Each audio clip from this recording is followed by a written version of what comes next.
Bismillahirrahmanirrahim. Assalamualaikum warahmatullahi wabarakatuh.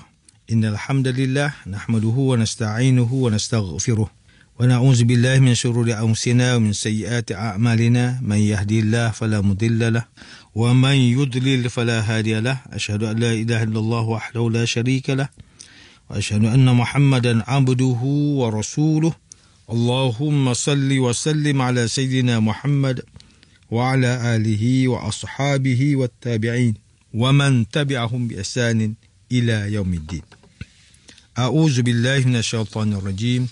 Ya ayyuhalladzina amanu taqullaha haqqa tuqatih wa la tamutunna illa wa antum muslimun. Amma ba'd. Yang berusaha Tuan Haji Ahmad Nazri Muhammad Yusof selaku penerbit rancangan tafsir Al-Quran dan seterusnya sidang pendengar yang dirahmati Allah.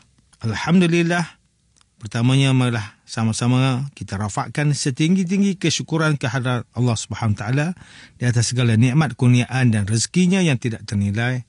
Selawat dan salam ke atas junjungan besar Nabi Muhammad sallallahu alaihi wasallam, ahli keluarga baginda dan para sahabat yang tercinta. Bersama saya Profesor Dr. Muhammad Najib bin Abdul Qadir, Pusat Kajian Al-Quran dan As-Sunnah Fakulti Pengajian Islam Universiti Kebangsaan Malaysia. Tuan-tuan, puan-puan, para pendengar yang dimuliakan, pada hari ini kita akan menyambung kembali rancangan tafsir Al-Quran bagi siri ke-109. InsyaAllah pada kali ini kita akan membincangkan mengenai pentafsiran ayat ke-53 surah At-Taubah. A'udzubillahi minasyaitonirrajim.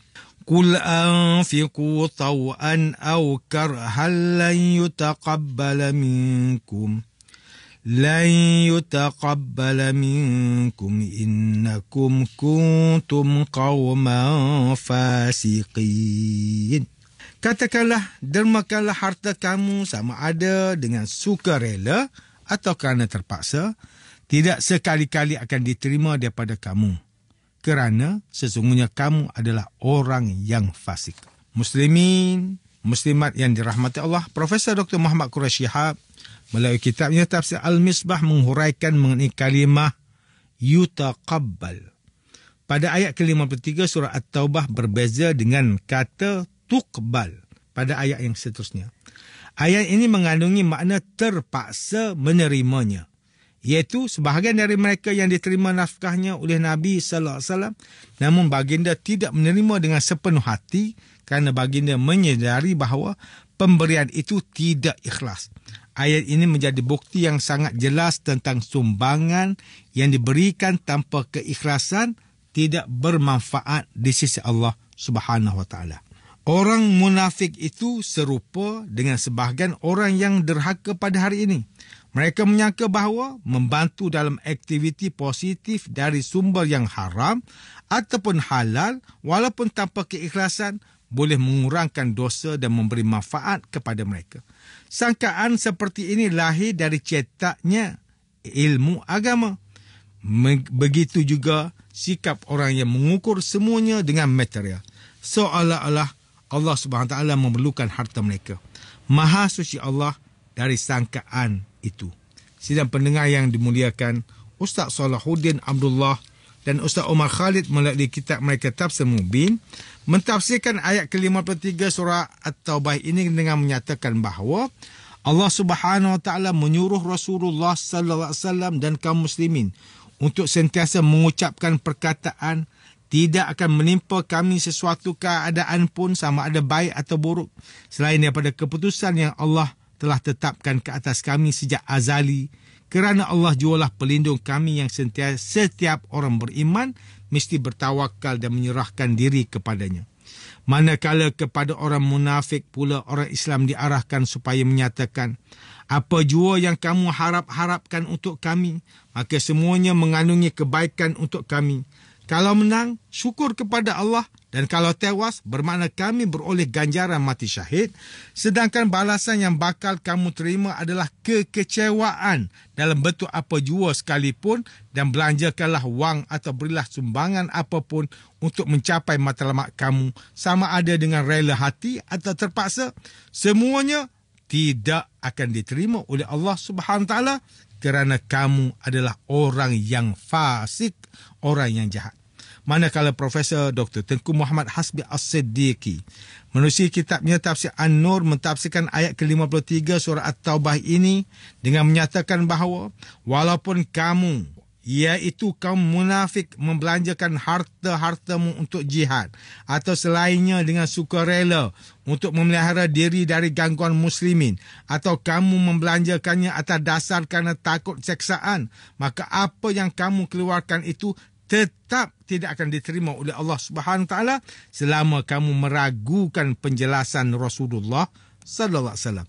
Sesungguhnya kamu termasuk orang yang keluar dari iman, sedangkan Allah hanya menerima amalan dari orang beriman. Firman Allah ini memberi pengertian bahawa pemberian harta, wang dan sebagainya oleh kaum kafir tidak akan sesekali diterima oleh Allah Subhanahu Taala kerana mereka tidak menerima ajaran Islam yang disampaikan oleh Rasulullah sallallahu alaihi wasallam dan tidak beriman dengan keesaan Allah. Manakala Hamka melalui kitabnya Tafsir Al-Azhar ketika mentafsirkan ayat ke-53 surah At-Taubah ini, menjelaskan bahawa ayat ini memberi peringatan agar menyelidiki diri sendiri dari sifat munafik di zaman ini. Kerana ada orang yang mengeluarkan wang berjuta-juta kerana ingin namanya dituliskan di surat-surat khabar bahawa dia seorang hartawan lagi dermawan. Dan ada pula munafik yang mengeluarkan wangnya berjuta-juta kerana takut dituduh tidak setia kepada pemerintah. Dia takut sekiranya kemudahan yang diberikan kepadanya selama ini akan ditarik semula. Hamka menyatakan bahawa sekiranya pada suatu masa datang seorang yang meminta bantuan kepadanya secara ikhlas tanpa ada penghargaan atau pengisyaharan terhadap kebaikan yang dilakukan, dan ketika itu dia di dalam keadaan tiada ancaman, maka saat itu terbuktilah keikhlasannya. Dia berusaha mencari alasan untuk mengelakkan diri dari memberi. Bahkan kadang-kadang orang yang meminta-minta bantuan itu dihina olehnya. Manakala Profesor Dr. Haji Zainal Arifin Zakaria melalui kitabnya Tafsir Inspirasi ketika mentafsirkan ayat ke-53 surah At-Taubah ini menjelaskan bahawa segala yang dilakukan tidak dengan hati yang bersih dan ikhlas, maka tidak ada yang dapat diterima Allah Subhanahu Wa Taala. Tuan-tuan dan puan-puan yang dirahmati Allah, demikianlah tafsir bagi ayat ke-53 surah At-Taubah menurut pentafsiran oleh para ulama. Ayat ke-53 surah At-Taubah ini menjelaskan bahawa walaupun orang munafik menginfakkan harta bendanya untuk membantu perjuangan orang Islam, sama ada harta tersebut diserahkan dengan ikhlas atau terpaksa, bertujuan keselamatan dirinya atau kerana takut kepada azab yang akan menimpanya, namun Allah sesekali tidak akan menerimanya kerana mereka meragukan agama yang dibawa oleh Nabi Muhammad sallallahu alaihi wasallam dan tidak mempercayai hari kiamat yang akan membalas segala perbuatan yang mereka lakukan di dunia ini. Ini kerana Allah Subhanahu Taala hanya akan menerima amalan tersebut dengan dua syarat, iaitu beriman kepadanya, ikhlas hanya kerana Allah Subhanahu Taala. Muslimin, muslimat yang dimuliakan, ayat ke-53 surah At-Taubah ini memberikan peringatan kepada kita supaya melakukan setiap pekerjaan dan amalan dengan niat yang ikhlas dan hati yang bersih serta beriman kepada Allah Subhanahu Wa Taala. Ini kerana setiap perkara kebaikan dan amal kebajikan yang dilakukan oleh orang bukan Islam di atas dunia akan dibalas oleh Allah Ta'ala dengan balasan kebaikan di atas dunia juga. Namun tidak di akhirat, kerana akhirat hanya orang Islam sahaja yang layak mendapat rahmat dan balasan kebaikan oleh Allah Ta'ala. Ketahuilah bahawa Allah Subhanahu Wa Ta'ala berfirman di dalam surah Al-Furqan ayat 23, wa qadimna ila ma amilu min amalin faja'alnahu haba'an mansura. Dan kami tujukan perbicaraan kepada apa yang mereka telah kerjakan dari jenis amal yang mereka pandang baik, lalu kami jadikan dia terbuang sebagai debu yang berterbangan. Imam Al-Qurtubi melalui kitabnya Tafsir Al-Jami' li Ahkamil Quran ketika mentafsirkan ayat ke-23 surah Al-Furqan ini menjelaskan bahawa ayat ini menerangkan keadaan orang kafir di akhirat kelak. amalan baik orang kafir atau orang bukan Islam di akhirat kelak tidak akan dihitung oleh Allah Ta'ala kerana tiada manfaat. Ini kerana mereka hidup dalam keadaan batil dan kafir. Maka setiap amalan kebaikan akan menjadi debu seperti tanah yang asalnya kelihatan, namun apabila ditiup debunya berterbangan dan hilang begitu saja. Manakala Profesor Dr. Wahbah Az-Zuhaili melalui kitab Tafsir Al-Munir menjelaskan ayat ke-23 surah Al-Furqan ini bahawa amalan baik orang bukan Islam seperti memuliakan orang lain, sedekah, membebaskan tahanan, memberi perlindungan kepada mereka yang memerlukan, serta amal kebajikan mereka yang lain tidak akan dapat menyelamatkan mereka di akhirat kelak.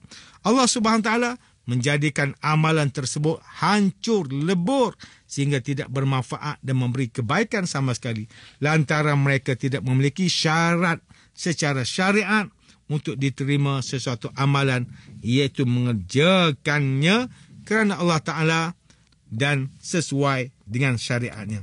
Walaupun bagaimanapun amalan orang bukan Islam di atas dunia akan dibalas dengan kebaikan di atas dunia juga, sebagai bukti bahawa sifat Maha Penyayang Allah Subhanahu Taala yang kasihkan akan hamba-Nya. Ini berdasarkan hadis Nabi sallallahu alaihi wasallam, innal kafira idza amila hasanatan ut'ima biha tu'matan minad dunya wa ammal mu'minu fa innallaha yaddakhiru lahu hasanatihi fil akhirah wa yuqibuhu rizqan fid dunya ala ta'atih. Sesungguhnya orang kafir, jika dia melakukan amalan kebaikan, maka dia akan dibalas dengan kebaikan di atas dunia. Adapun orang yang beriman, Allah Subhanahu Taala akan membalas amalan kebaikannya di akhirat kelak dan menyediakan ganjaran rezeki di atas dunia kerana ketaatannya. Hadis sahih riwayat Imam Muslim. Sidang pendengar yang dirahmati Allah, antara pengajaran yang boleh kita ambil daripada tafsir ayat ke-53 surah At-Taubah ini, pertama, Allah Subhanahu Taala hanya akan menerima amalan yang dilakukan oleh hamba-hambanya yang beriman kepadanya serta ikhlas kerananya. Kedua, bukti Allah Subhanahu Taala Maha Penyayang kepada hamba-hambanya adalah membalas perbuatan kebaikan yang dilakukan oleh orang kafir dengan kebaikan di dunia. Ketiga, setiap orang Islam yang mengaku beriman kepada Allah hendaklah sentiasa menyucikan niat ketika melakukan apa-apa kebaikan agar tidak terjerumus ke dalam amal yang sia-sia. Tuan-tuan, puan-puan, para pendengar yang dimuliakan, sekian sahaja rancangan tafsir Al-Quran pada hari ini. Semoga kita semua mendapat manfaat daripada perbincangan ilmu ini. Insya-Allah, mudah-mudahan kita akan bertemu lagi pada siri rancangan tafsir Al-Quran yang akan datang. Wabillahi taufiq wal hidayah. Wassalamualaikum warahmatullahi wabarakatuh.